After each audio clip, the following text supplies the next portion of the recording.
నమస్కారం. వేదముద్ర న్యూమరాలజీకి స్వాగతం. జనవరి 25వ తారీఖు షట్టిల ఏకాదశి. షట్టిల ఏకాదశి అనగానే నాకు శ్రీకృష్ణ పరమాత్మల వారి మీద రాసిన పాట గుర్తుకొచ్చింది. రాసిన వారు సిరివెన్నెల సీతారామ శాస్త్రి గారు.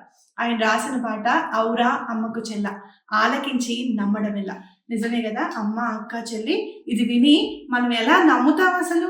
అంత వింత గాథల్లో ఈ అంత వింత గాథలు అంటే ఏంటంటే, స్వామివారు చిన్నప్పుడు అక్కడ కారాగారంలో పుట్టడం, తల్లిని తండ్రిని అంత చిన్న వయసు ఏమిటి, ఒక్క రోజులోనే తల్లిని వదిలి అక్కడ యశోదమ్మ దగ్గరికి రావడం, పని వచ్చాడా అంటే 12 సంవత్సరాలకే మళ్ళీ ఆ తల్లిదండ్రులని కారాగారం నుంచి విముక్తి కోసం అని చెప్పి కంసుడిని సంహరించాలని చెప్పి స్వామివారు వెళ్ళడం. ఇదంతా ఈ అంత వింత గాథలన్నీ మన వల్ల నమ్మతరమా? బాపురే బ్రహ్మకు చెల్ల. అసలు బ్రహ్మ కన్నా కుదురుతుందా ఈయన చేసిన పనులన్నీ వర్ణించడానికి? ఆయన వల్లన్నా అవుతుందా? మనం నమ్మలేము, బ్రహ్మదేవుడేమో వర్ణించలేడు. కానీ ఆ లీలలన్నీ కూడా ఆనందమయంగా ఉంటాయి అని చెప్పి ఆయన రాశారనమాట. అలాగే నల్లరాతి కండలలో కరుకైన వాడు, అలా అని కరుకైన వాడు కదా, వెన్న ముద్దకే లొంగిపోయాడు మన శ్రీకృష్ణుడు. వెన్న ముద్ద కోసం దొంగతనం చేయడమే కాదు, తల్లి చేతులతో తన్నులు కూడా తిన్నాడు మన స్వామి. మరి అలాగే ఇంకా చెప్పాలి అని అంటే, ఆయుధాలు పట్టను అని అన్నాడట. ఆయుధాలు నేను పట్టను, కానీ నీ బండి మాత్రం నడుపుతాను అని చెప్పాడట. నిజంగా చెప్పాలి అని అంటే, ఆయన కాకపోతే ఇంకెవరికి ఉంటుందండి అంత ప్రేమ? చూడండి, పార్థసారథి అవుతే ఒకవేళ భగవంతుడే గనక రథాన్ని నడిపితే ఆ రథం జయం వైపు కాక ఇంక దేని వైపు వెళ్తుంది? అందుకే ఆయన జయాన్ని కాంక్షించి అర్జునుడి వారికి నేను సారథిని అవుతాను అని చెప్పి మాట ఇచ్చారు అని అనిపిస్తుంది. అలాగే మాట ఇవ్వడమే కాదు, నేను చేయలేను, నా వల్ల కాదు అని అంటే జాన పదాలతో జ్ఞానగీతని బోధించారట. అంటే గీతని బోధించారనమాట. భగవద్గీతని ఎలా బోధించారు? జాన పదాలట. అంటే ఏంటి అని అంటే, అసలు అది విన్న వెంటనే మోటివేషన్ వచ్చేస్తుంది అనమాట. లేదు, నేను యుద్ధం చేస్తాను, నేను గెలిచి తీరుతాను అనే మోటివేషన్ వస్తుంది. అర్జునుల వారి కోసమే కాదు, మన కోసం ప్రేమతో స్వామి స్వయంగా చెప్పిన భగవద్గీత మన జీవితానికి ఒక మార్గదర్శి అవుతుంది తప్పకుండా అని చెప్పి గట్టిగా నమ్మాలన్నమాట. అలాగే ఆలమంద కాపరుల అంటే గోవులను కాచాడు కదా, మరి గోవులను కాస్తే కాళీయమర్దనం చేయగలిగాడా? అసలు గోవుల్ని కాచేవాడు కాళీయమర్దనం చేశాడా?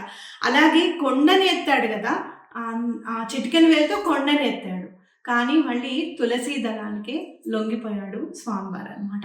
ఇవన్నీ పాట వింటూ ఉంటే బాలుడా, గోపాలుడా, లోకాల పాలుడా అని మనకే డౌట్ వస్తుంది అనమాట. అసలు ఏమని చెప్పాలి? ఇంత చిన్న పిల్లవాడే అల్లరి చేస్తూ ఉంటే చిన్న పిల్లవాడు అనుకోవాలా?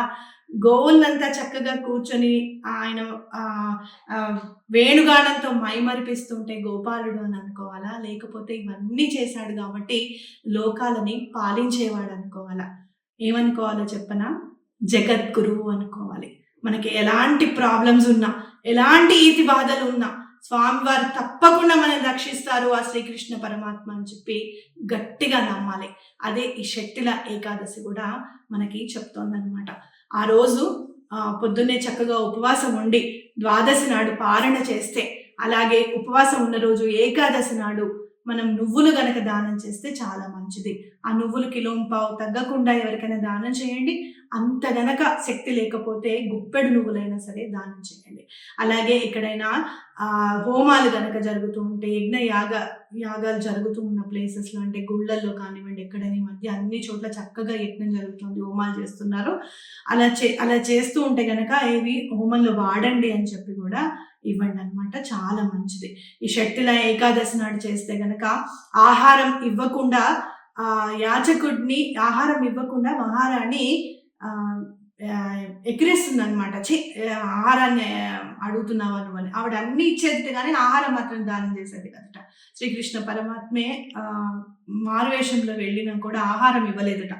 ఎందుకు వచ్చాడో అని కూడా అనిపిస్తుంది కదా మనసుకి. అంత దానాలు చేసేటప్పుడు ఆహారమే ఎందుకు అడుగుతున్నాడు అని డౌట్ రావాలి కదా. అన్ని దానాలు చేస్తుంటే పెద్ద పెద్దవి కాదు అని చెప్పి నేను ఇవ్వనని మట్టి కుండ వేసిందట. అన్నం లేదు ఏం లేదు, మట్టి కుండ తీసుకో అని చెప్పి ఇచ్చిందట. ఆవిడ దగ్గర ఉన్న ఆహారం మొత్తం మట్టి అయిపోయిందట. అప్పుడు ఆవిడ మళ్ళీ కాళ్ళు పట్టుకొని వచ్చినది మామూలు వ్యక్తి కాదు అని అనిపించి దండం పెట్టుకొని ఏం చేయాలి అని అంటే సాక్షాత్తు శ్రీకృష్ణ పరమాత్ముని వారే చెప్పారట, షట్టిల ఏకాదశి నాడు నువ్వు వ్రతం చెయ్యి, తప్పకుండా ఈ పాపం పరిహారం అవుతుంది అని చెప్పి. షట్టిల ఏకాదశి నాడు కనుక చేసుకుంటే ఆ వైకుంఠం ప్రాప్తిస్తుంది అని కూడా చెప్తారన్నమాట. అలాగే మరి పారణ ఎప్పుడు చేయాలి అంటే నెక్స్ట్ డే ద్వాదశి నాడు 26వ తారీఖు 7:24 నుంచి 9:12 పారణ చేయాలన్నమాట. నాకు ఎందుకో ఈ నిజంగా ఈ షట్టిల ఏకాదశి నాడు చెప్పాలి అనుకోగానే ఔరా అమ్మక చెల్ల పాట వినడం జరిగిందనమాట. సాక్షాత్తు శ్రీకృష్ణ పరమాత్ముడిని కేవలం ఒక పాటలో ఒక ఇన్ని పదాలు రాసి అంత శ్రీకృష్ణ తత్వం గురించి మొత్తం చెప్పారు.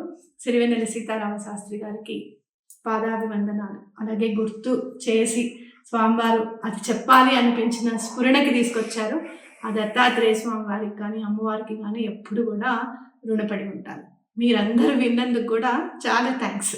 ఉంటాను. మీ శ్రవంతి.